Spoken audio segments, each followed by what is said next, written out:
जसा भ्रष्टाचार मुक्त भारत करायचा होता तसंच काँग्रेस मुक्त भारतचं स्वप्नही यांनी आपल्याला दाखवलं होतं. मग काँग्रेसचे जे काही भ्रष्टाचारी लोक आहेत किंवा इतर पक्षाचे जे भ्रष्टाचारी लोक आहेत ते आपल्या पक्षामध्ये भाजपामध्ये घेऊन हा देश खरंच भ्रष्टाचार मुक्त होणार आहे? ज्याला भारत सरकार म्हटलं पाहिजे त्याला मोदी सरकार म्हणण्यात येते.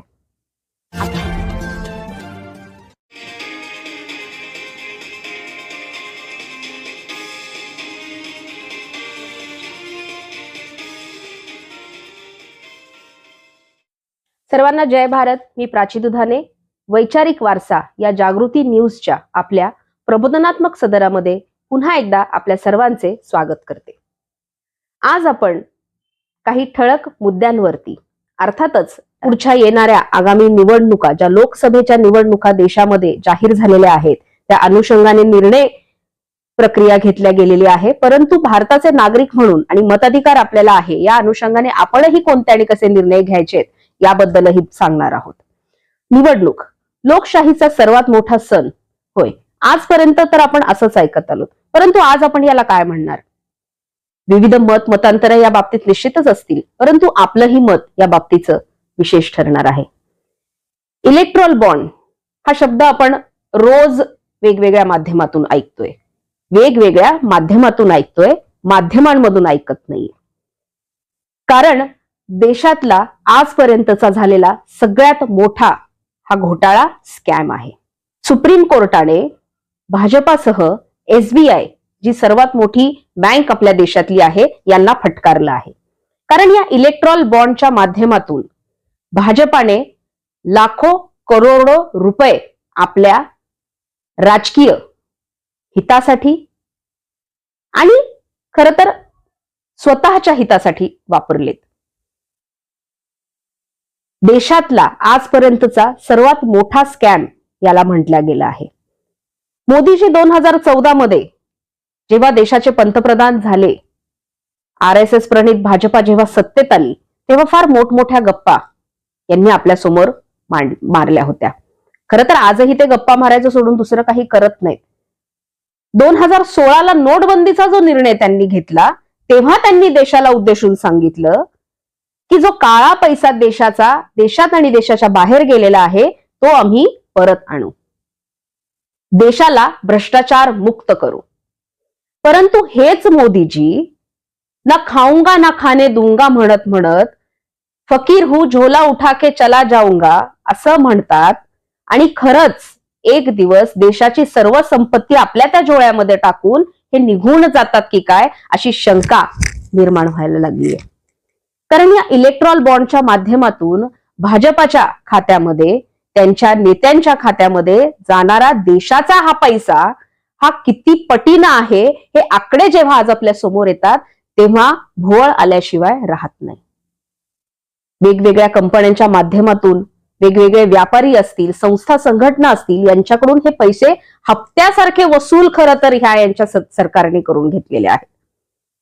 ज्याला भारत सरकार म्हटलं पाहिजे त्याला मोदी सरकार म्हणण्यात येते. आम्ही मागेही आपल्याला सांगितलं होतं उद्या चेहरा बदलतील, हे सगळं मोदींनी केलं, भाजपाने नाही असा आव आणतील, दुसरी व्यक्ती बसवतील आणि पुन्हा एकदा लोकांना भुरळ पाडतील आणि हे आपण पूर्ववत करूयात अशी एक चालाकीने आपला खेळही ते खेळतील. परंतु आज आपण लक्षात घेणं फार गरजेचं आहे की कशा पद्धतीने हे लोक आपलाच पैसा आपल्या खिशातून काढून स्वतःच्या स्वयं उपयोगासाठी हे वापरत आहेत. या इलेक्ट्रॉल बॉन्डच्या माध्यमातून पैसा फक्त ह्या केवळ काही ठराविक संस्था, संघटना आणि व्यक्ती व्यापाऱ्यांकडूनच आला का? तर नाही.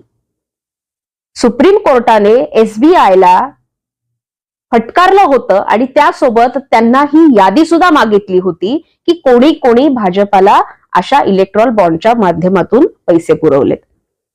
परंतु साधारण 301 नावं SBIनं ह्या दिलेल्या यादीमधून गाळलेत. पुन्हा एक वेळ ठराविक देऊन कोर्टाने त्यांना ती यादी देण्यासाठी सांगितलं आहे. आता ते काय देतात आणि कितपत देतात हे आपल्याला माहित नाही, त्याचीही आपण खरं तर वाट बघूयात. परंतु ज्या काही संस्था, संघटना, व्यापारी लोक यांच्याकडून त्यांनी इलेक्ट्रॉल बॉन्डच्या माध्यमातून हजारो कोटी रुपये हा घोटाळा केलेला आहे त्यांची नावं समोर आली आहेत आणि ते नेहमीप्रमाणे जसं राजकारण्यांना ईडीच्या माध्यमातून, सीबीआयच्या माध्यमातून अडकवतात, तसंच यांना सुद्धा त्याच पद्धतीने अडकून हा हप्ता वसूल त्यांच्याकडून केलेला आहे. म्हणजे तुम्ही जर हे पैसे दिले तर आम्ही तुमच्यावरती कार्यवाही करणार नाही, अशा ठाम भूमिकेवरती यांच्याकडून हे पैसे उकळलेले आहेत. बरं, हे पैसे इलेक्ट्रल बॉन्डच्या माध्यमातून कशासाठी यांनी वापरले? आपण पाहतोय गेली 10 वर्ष भेदाभेदाचं जे काही राजकारण समाजामध्ये पसरवलं जाते, जाती धर्माच्या माध्यमात असेल किंवा आणखी कुठल्या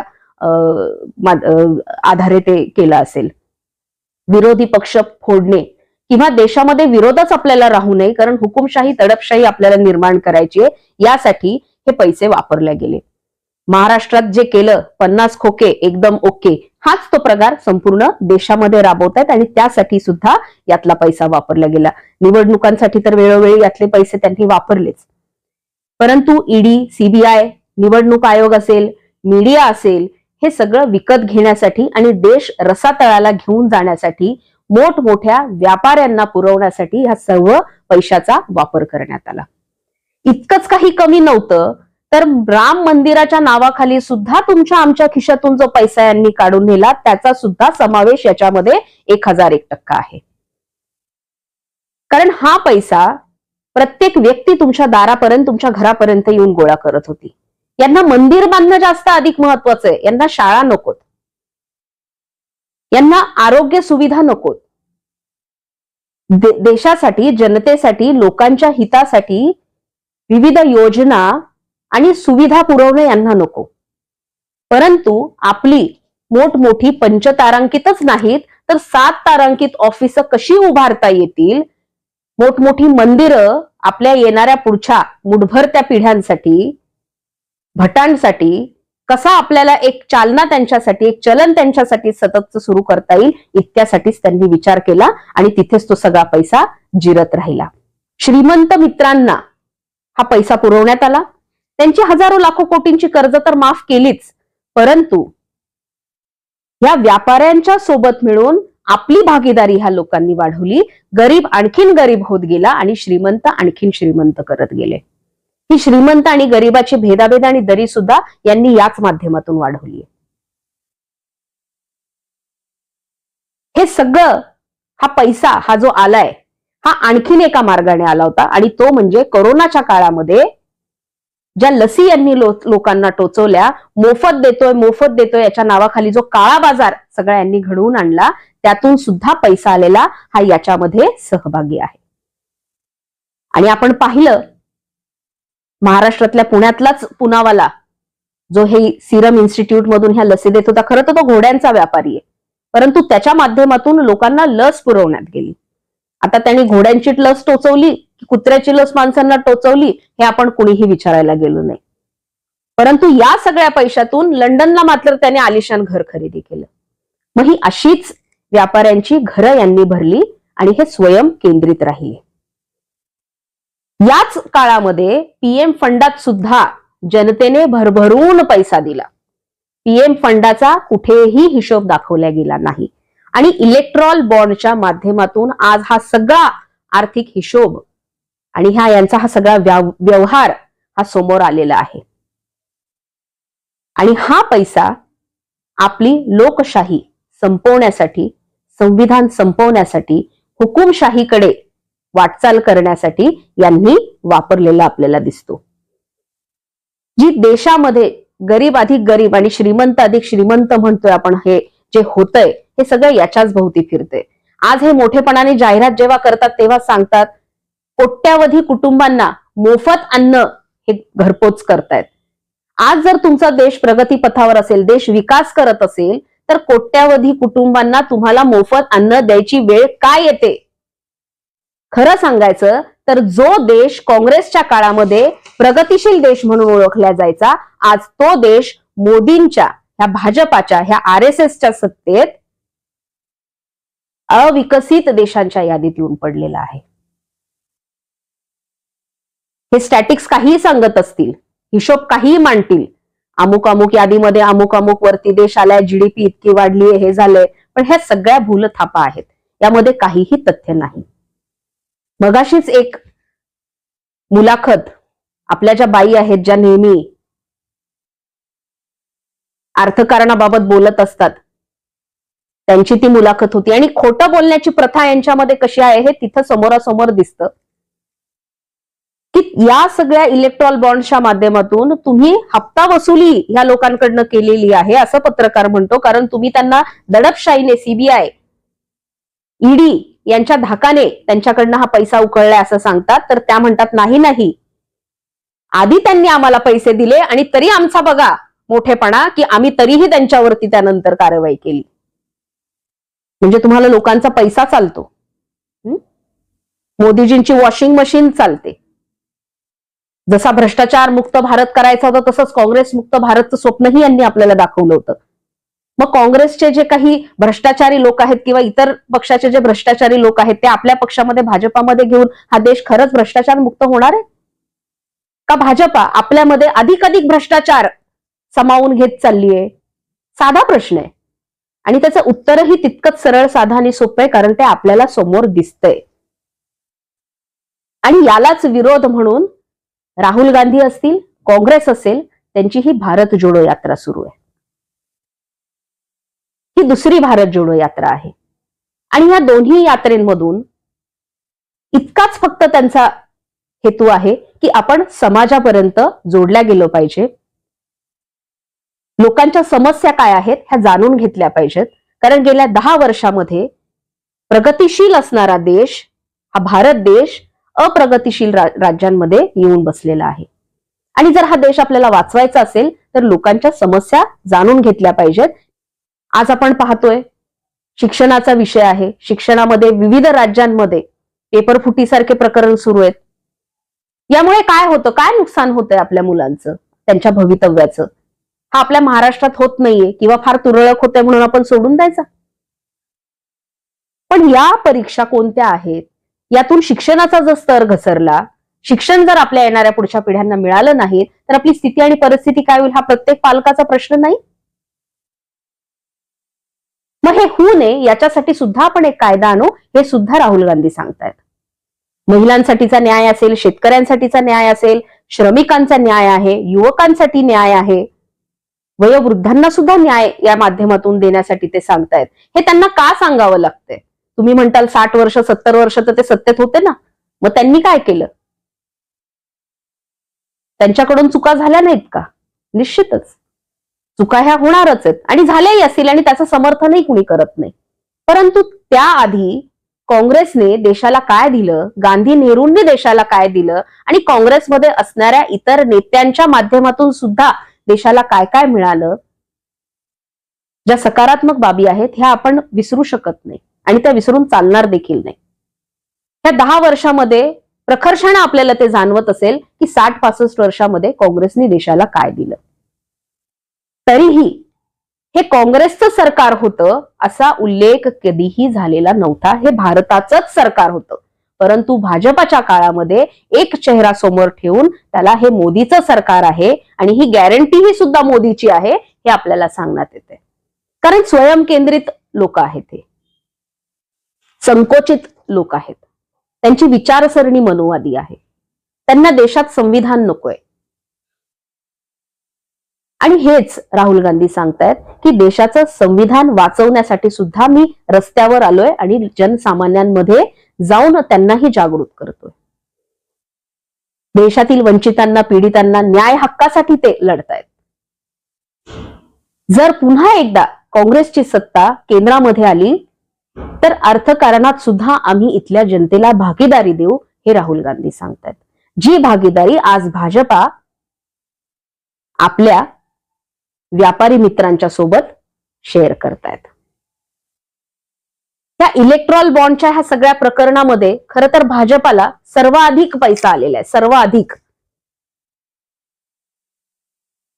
परंतु भाजपावरती कारवाई होण्याऐवजी ही कारवाई इतर विरोधी पक्षांवरती होती आणि त्यांचे अकाउंट हे फ्रीज केल्या गेलेत, बंद केल्या गेलेत तात्पुरते. आणि ऐन निवडणुकीच्या तोंडावरती कोणताही खर्च ह्या विरोधी पक्षांना करता येऊ नये इतकाच हेतू त्याचा आहे. अडचणी विरोधकांना कशा निर्माण करायच्या, भ्रष्टाचार यांनी करायचा, नावं त्यांच्यावर घ्यायची, कारवाया त्यांच्यावर करायच्या आणि जी लोकशाही देशाची आहे ही बिघडवायची. सातत्यानं हेच त्यांच्या माध्यमातून होत आलंय. महागाई आपण पाहतोय, 950, 1000, 1100 रुपयांनी सिलेंडर आपण विकत घेतोय. परवा मी बातमीवरती एका पाहिलं 2 रुपयांनी डिझेल पेट्रोल कमी होतंय. आनंदाची गोष्ट आहे, सगळ्यांनी आनंद निश्चितच साजरा केला असेल. पण 20 रुपये वाढवायचे आणि 2 रुपये कमी करवायचे, यात कुठला शहाणपणा आहे?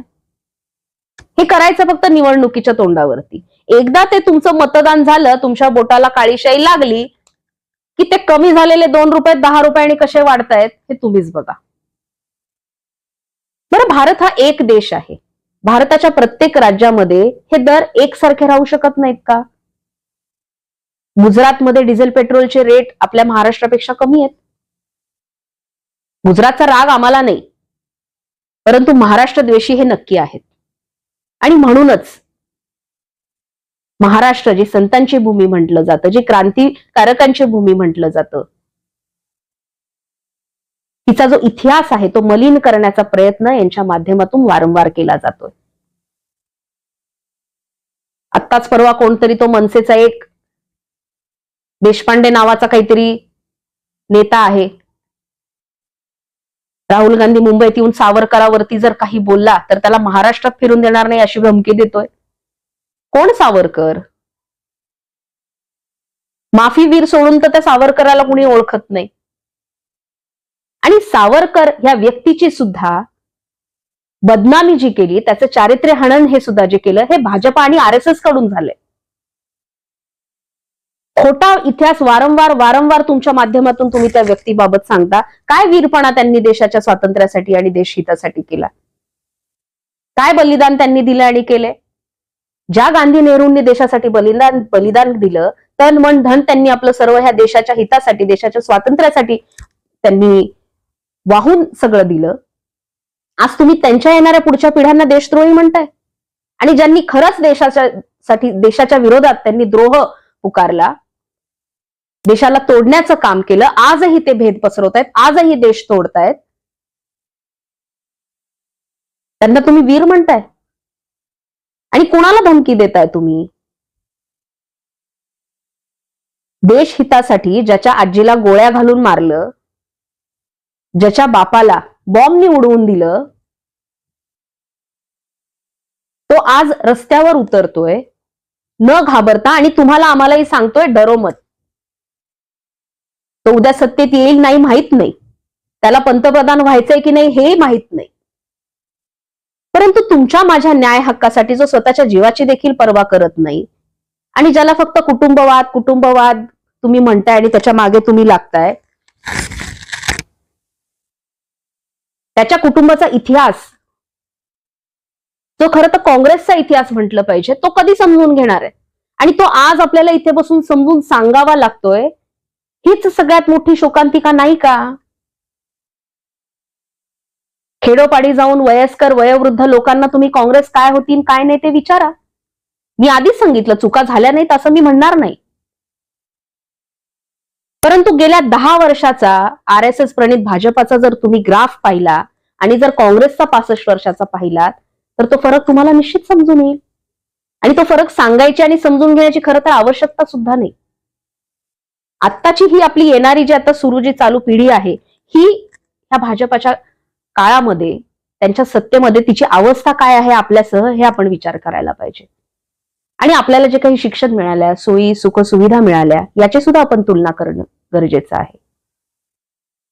स्वयंकेंद्रित नव्हते त्या पक्षातली लोक, किंवा हे आमच्यासाठी आम्ही करतोय आणि हे आपण एकट्याकडे ओरबाडून घेतलं पाहिजे अशीही नव्हते.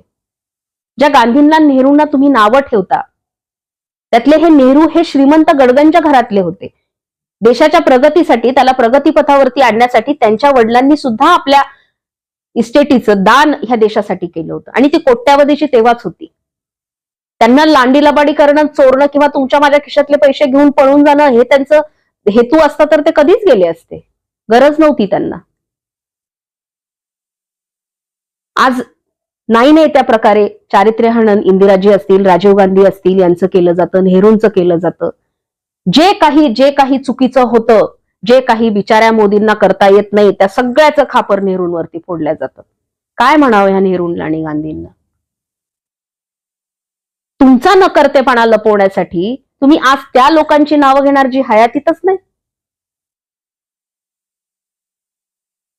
सातत्याने फक्त इतकंच समाजामध्ये बिंबवून देणार की कसं त्यांनी चुकीचं केलं, कसं त्यांनी डॉक्टर बाबासाहेब आंबेडकर असतील, गांधींचे संबंध असतील, नेहरूंचे असतील, सरदार पटेलांचे असतील, सतत त्यावरती बोललं जातं.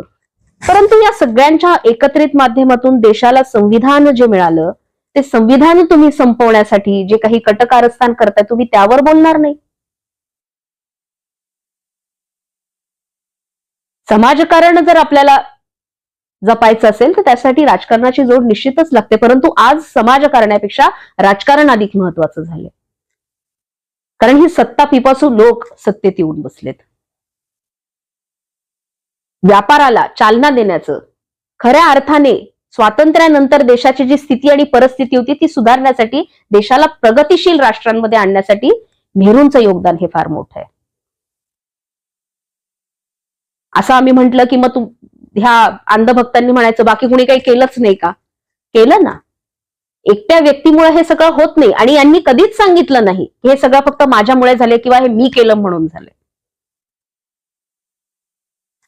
देशाच्या प्रत्येक नागरिकाचा सुद्धा याच्यामध्ये सहभाग होता आणि हे त्यांनी वेळोवेळी मोठ्यापणाने सांगितलं देखील आहे. छोटे छोटे भाषणांचे क्लिप काहीतरी काढायच्या, त्या टाकायच्या, त्याच्यावर चर्चा करायची आणि नेहरू पण असं म्हणत होते, गांधी पण तसं म्हणत होते, अमुक पण करत होत्या. त्यांना सोडून जरा पुढे जरा जा. आजच्या आणि येणाऱ्या पुढच्या भविष्यासाठी काहीतरी बघा. किती दिवस तुम्ही तुमची पोळी चुकीच्या आणि खोट्या इतिहासावरती भाजणार आहात? मला असं वाटतं देशाची जनता ही जागरूक आहे, सुज्ञ आहे आणि तुम्ही हे आता समजू शकताय. हे फक्त एक आठवण तुम्हाला ह्या सगळ्या गोष्टींची करून देण्यासाठी, काय चाललंय, काय होणार आहे आणि काय झालं होतं हे एवढ्यासाठीच आहे की तुमचा येणारा पुढचा निर्णय तुम्हाला घेण्यासाठी हे सोपं व्हावं. यांच्या फालतूच्या गॅरंटीमध्ये अडकून बसू नका. 10 वर्षांनी काय गॅरंटी दिली? 50 दिवसात जर हे झालं नाही तर मला चौकात फाशी द्या हे म्हणणारे मोदी आज फाशी घेण्यासाठी येतील का चौकात? कुठेतरी काहीतरी अफवा झाली की पळून जाणारे हे मोदी त्या राम मंदिरात सुद्धा पाहिलं, हजारोच्या संख्येने ते संत महंत बोलवलेले, त्यांना सुद्धा भेटायला मोदींना हात सुद्धा पोचेना.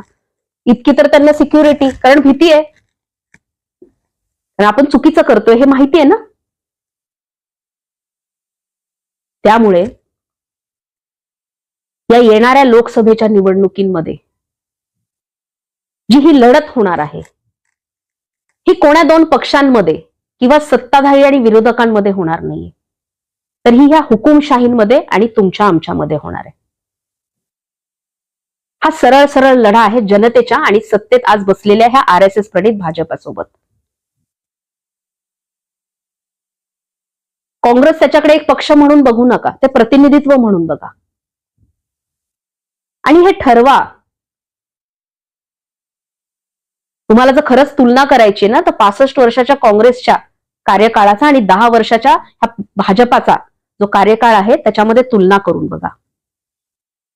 अनेक छोटे छोटे मित्र पक्ष तुमच्या आमच्या विचारांचे सुद्धा आज यांच्याशी जोडले जात आहेत. कारण काँग्रेसची एक विचारधारा आहे जी देशाची विचारधारा होती आणि म्हणून त्यांच्या माध्यमातून देशाला स्वातंत्र्य मिळालं होतं. ही एक चळवळ आहे, हा फक्त एक पक्ष नाहीये. आणि जर ही चळवळ म्हणून जिवंत ठेवायचं असेल तर त्याच्यामध्ये तुमच्या आमच्यासारख्या विचारांचे लोक देखील पाहिजेत. कुणालाही नावं ठेवण्याआधी आपण त्याच्यामध्ये किती सहभागी आहोत, किती सहभाग आपला त्यासाठी आहे हे सुद्धा आपण पाहणं गरजेचं आहे. एक छोटीशी माझी वैयक्तिक आठवण फक्त या माध्यमातून सांगते आणि आव्हान तुम्हाला करून मी थांबते. काँग्रेसनी काय केलंय, नेहरू गांधींनी देशासाठी काय केलंय, जेव्हा आपण हे पाहतो, मी तुम्हाला मगाशी सांगितलं की घरातल्या किंवा खेडेगावात जाऊन वयोवृद्ध व्यक्तींशी तुम्ही बोला, त्यांना विचारा. जो सन्मान आदर त्यांचा ह्या सर्वांप्रती होता तो फार मौल्यवान आणि सर्वाधिक आहे.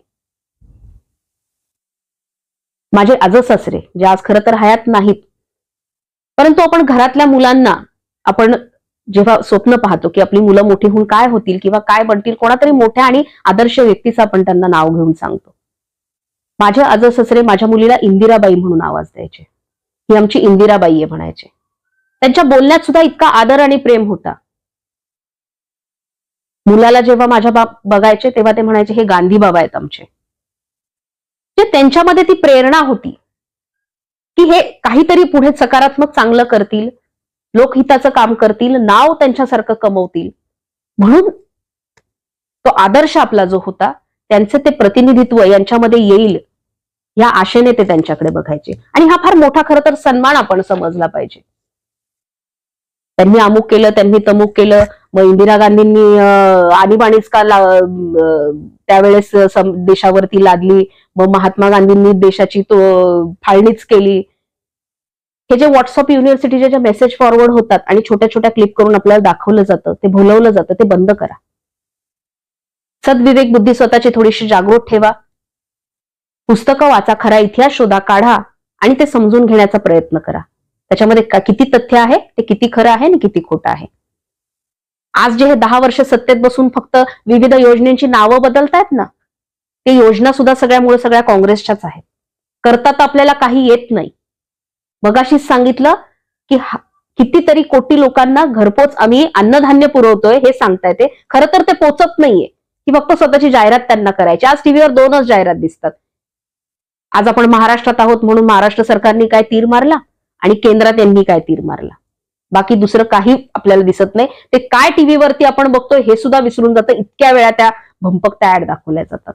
आणि 2014ला अशाच ऍड दाखवून तुम्हाला आम्हाला भुरळ पाडली होती. म्हणून मी सांगते, आजची जी परिस्थिती देशाची आहे ही अत्यंत भयावह आहे. मला सुद्धा भीती वाटते. होय, हे वास्तव आहे. मला सुद्धा भीती वाटते. भीती वाटणं काही चुकीचं नाही, परंतु तुम्ही जर त्याच्यात गुरफटून पडलात, ह्या भीतीच्या पोटी जर तुम्ही त्यांना बळी पडलात, तर तुम्ही स्वतःच आणि येणाऱ्या पिढ्यांचं नुकसान करणार आहे. एक मानव म्हणून, एक आई म्हणून जेव्हा मी या गोष्टींचा विचार करते तेव्हा मला खरंच भीती वाटते. परंतु माझी मुलं जेव्हा माझ्याकडे एका आशेने पाहतात, अपेक्षेने पाहतात, आत्मविश्वासाने पाहतात की आपली आई आपल्या भविष्यासाठी काहीतरी चांगलं करतेय, तेव्हा माझी ही भीती दूर होते आणि मी पुन्हा एकदा लढायला सज्ज होते. मी माझ्याच मुलांची नाही तर तुमच्या सर्वांच्या मुलांची सुद्धा जबाबदारी स्वीकारली आहे. कारण मला येणाऱ्या पिढीला त्यांच्या स्वप्नांना त्यांना गवसणी घालण्यासाठी आत्मविश्वासाने जे वातावरण द्यायचे ते संविधानपूरक असलं पाहिजे, त्याच्यात स्वातंत्र्य असलं पाहिजे, सकारात्मकता असली पाहिजे आणि त्यांना सुरक्षित ते असायला पाहिजे. आणि यासाठी मी माझा कार्यभाग मी करतेय. मी माझा लढा माझ्या पद्धतीने देण्याचा पूर्णपणे प्रयत्न करतेय. आपणही सुज्ञ आहात, आपल्यालाही त्याची जाणीव निश्चितच असेल ही आशा मी व्यक्त करते. आणि येणाऱ्या लोकसभेच्या निवडणुका असतील किंवा येणाऱ्या कोणत्याही पुढच्या निवडणुका आहेत, यामध्ये आपण आपली जी सर्वात प्रथम महत्वाची या देशाचे नागरिक म्हणून जी जबाबदारी आहे, जो मत अधिकार आपल्याकडे आहे, त्याचा योग्य ठिकाणी योग्य वापर करायला पाहिजे. असे लोकप्रतिनिधी निवडा, असा पक्ष निवडा की जो ह्या 10 वर्षात जे काही नुकसान आपल्या देशाचं झालेलं आहे, रसातळाला आपला हा देश नेलेला आहे, अविकसित देशांमध्ये ज्यांनी नेऊन ठेवलेला आहे, ह्या RSS भाजपाची जी सत्ता आहे, त्यांना त्या सत्तेवरून पाऊल उतार करा. आणि सरळ आणि स्पष्टच सांगायचं म्हटलं तर आज देशाला पुन्हा एकदा काँग्रेस सारख्या पक्षाची आवश्यकता आहे. काँग्रेस पक्ष असेल, त्याचे मित्र पक्ष असतील, जे आज या सगळ्या हुकुमशाहीला, दडपशाहीला, लोकहितासाठी, लोकशाहीसाठी, संविधान वाचवण्यासाठी रस्त्यावर उतरलेत. न्याय आणि अधिकार हक्कांसाठी ते आपल्या लढतायत, त्यांना निवडून द्या. कारण आपण हक्काने आपल्या भविष्यामध्ये त्यांच्याशी भांडू शकतो, आपले अधिकार हक्क न्यायाने घेऊ शकतो, परंतु ह्या मनुवादी, हुकुमशाही, दडपशाही करणाऱ्या, सत्तेत बसणाऱ्या सत्यापिपासू लोकांशी आपण 2 हात करू शकणार नाही. म्हणून माझी कळकळीची विनंती आपल्या सर्वांना आहे, जागृत व्हा, आपली सद्विवेक बुद्धी उपयोगात आणा आणि या मनुवादी विचारांच्या विचारधारेला मुळापासून उखडून काढा. जय भारत.